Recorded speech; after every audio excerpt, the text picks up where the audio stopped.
today, I want to give you a practical tool. How to break bad habits. How to develop good habits. How to use this knowledge to change ourselves. Let us say that you have the habit of gluttony, overeating, and no matter how many New Year resolutions you made, you were not able to stick to it. So that is a vice. That is the bad habit you want to give up. Now, how to change it? How to break that habit? First of all, you make a list of all the pain you will get by changing that habit. Oh, I will not be able to eat that deep fried parantha, and I will not be able to enjoy the sweet gulab jamun. Make a list of all the pain you will get by changing. Make a list of all the pleasure you get by indulging. My teeth, when they get into that food, I really get the divine bliss. Make a list. These are the two reasons why you are not giving up. The pleasure from continuing, the pain from changing. That is what it is.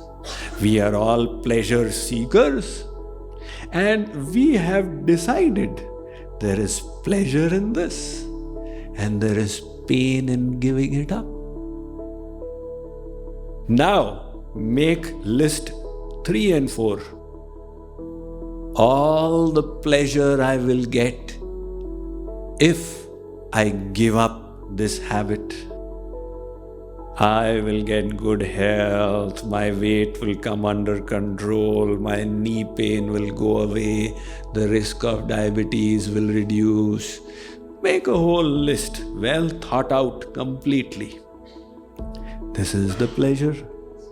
And number 4, make a list of the pain you will get if you don't change. If I don't change, then in old age I will have this problem, and my joints will become like this, and my health will deteriorate, and my back will become like that. Make a full list. Now you have to convince yourself about 3 and 4.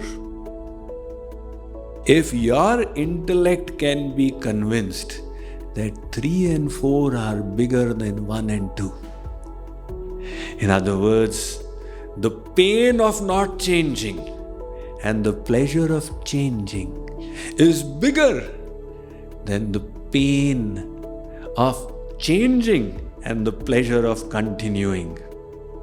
You will change. See, those who have good eating habits, how do they do it? Is it that their tongue doesn't like to eat good things?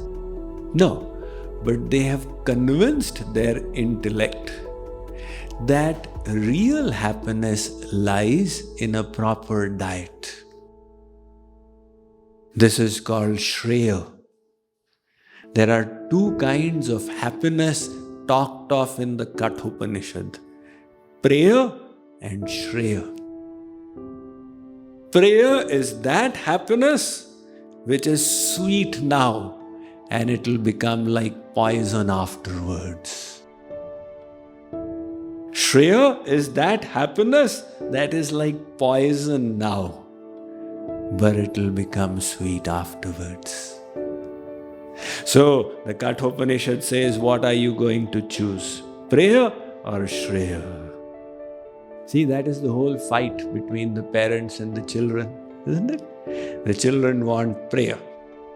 I want to play my video games. I don't want to study. Arey beta, what will you do after 20 years? I will not become old. I'll stay young.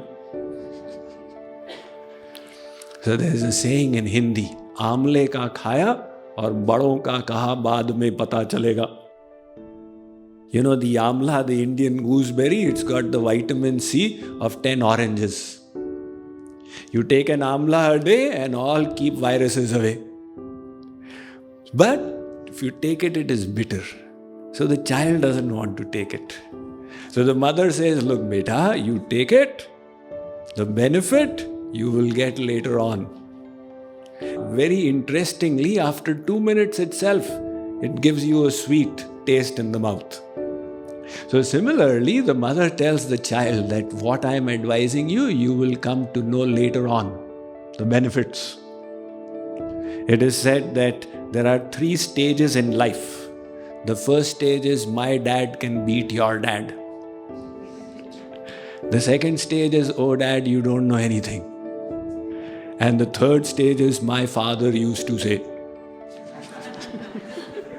Now, what are you going to choose?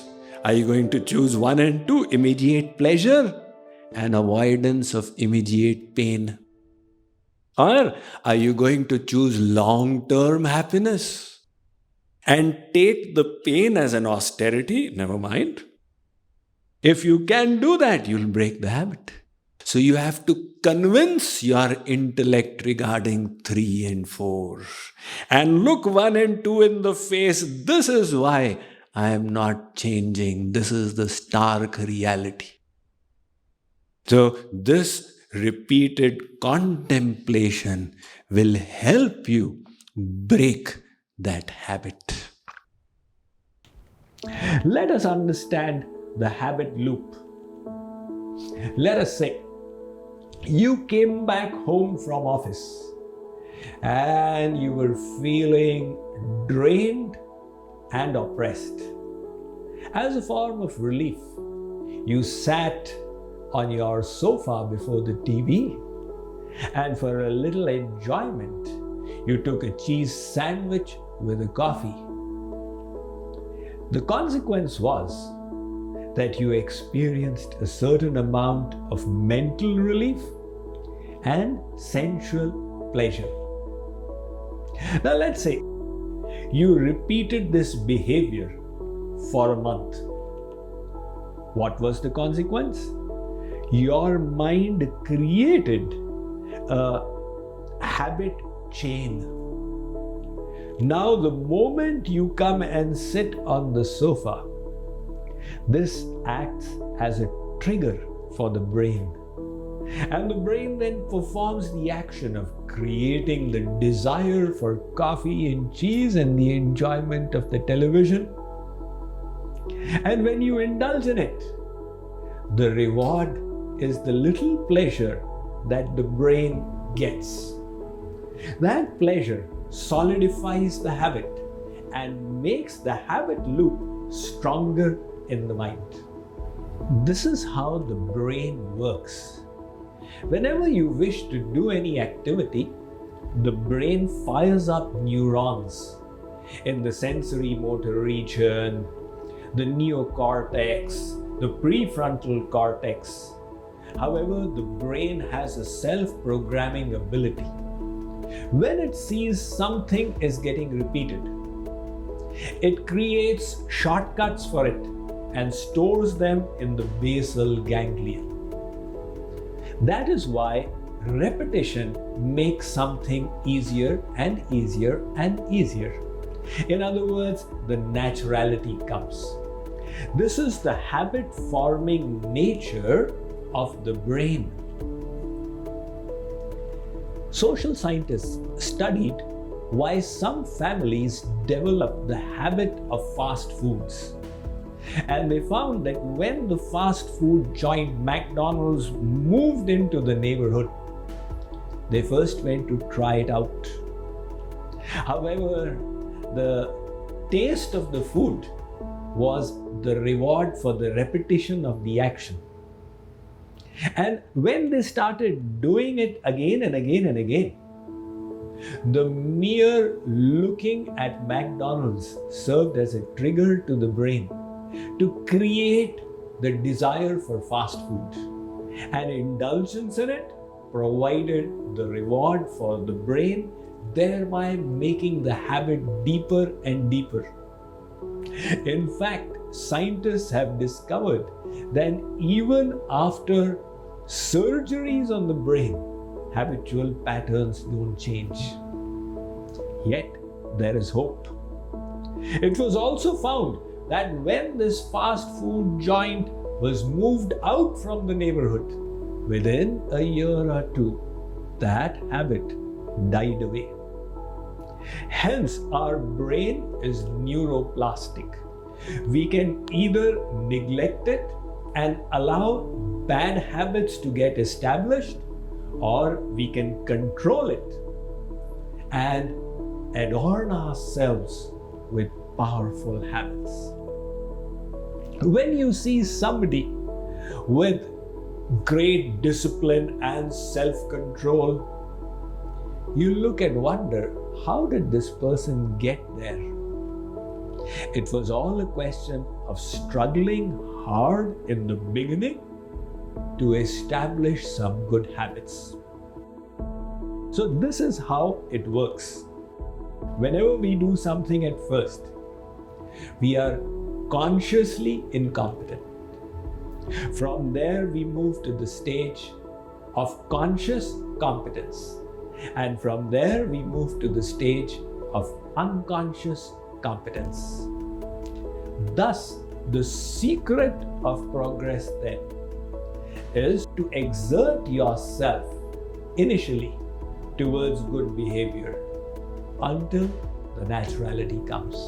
And once the habit is established, that good behavior comes to us as a second nature. This is the power of habits.